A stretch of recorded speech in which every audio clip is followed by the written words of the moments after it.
And that's led to people looking for other answers.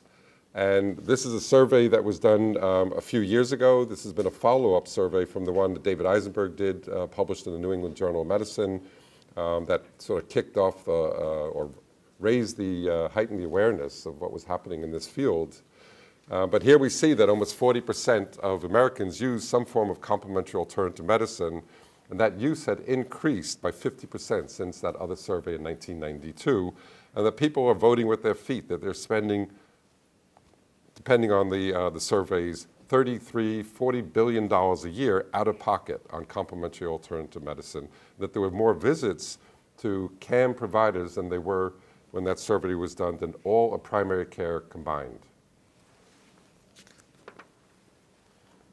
And when we asked people why were patients seeking out complementary alternative medicine, this is a survey from Great Britain where they actually had free health care through the National Health System, but they would choose to pay for complementary alternative medicine outside. It wasn't part of the system. They would say, well, we value a whole person approach, mind, body, spirit. We found that the treatments did not work for us, the chronic pain, chronic diseases, the adverse effects of orthodox medicine that we've talked about, that they want a more participatory relationship. They want to be partners in their care.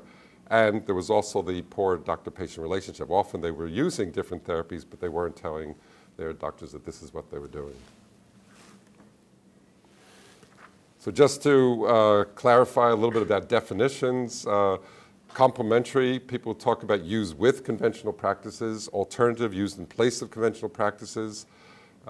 And some people would say that it's medical and healthcare practices that are outside the realm of conventional medicine. Well, as you'll see, that's changing rapidly over the past 20 years, certainly that we've been here.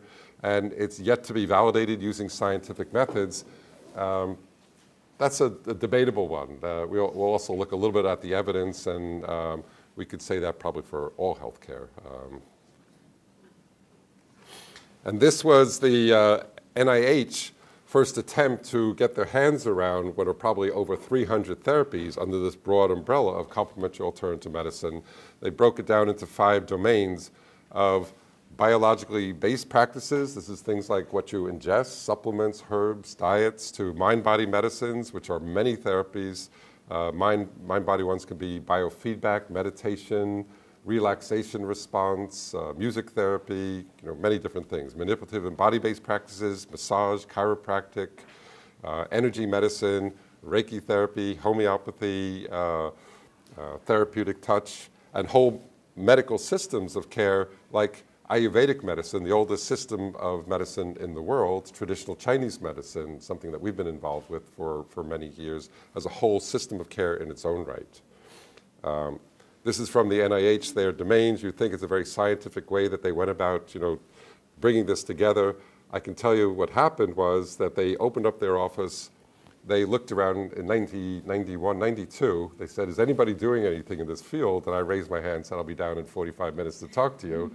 And I met with Steve Groff, who was the acting director at the time. He was the head of the Office of Rare Diseases, and he used to get all the tough assignments at NIH. So he was in there. And he had an office that was like about 8 by 10, with his assistant outside, and the phone was just ringing off the hook. You could not hear yourself think. So he said, let's go down to the cafeteria and let's talk about this, because he said, I don't have a clue of what this therapies are about.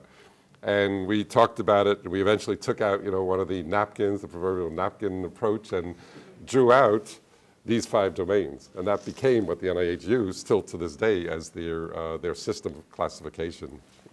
Most of the people working there don't know that.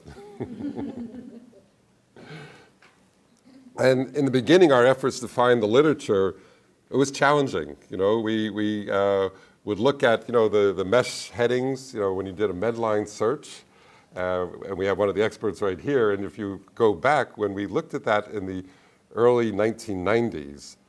The keywords that looking for alternative medicine didn't exist. So I would ask you, what was the previous heading used by Medline to index alternative medicine literature back in the early days? Any guesses?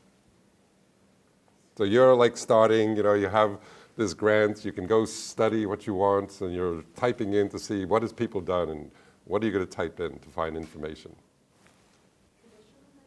Traditional medicine? That's close, but not quite. Not quite. Any other guesses? Herbal medicine? Herbal medicine would be certainly one of them.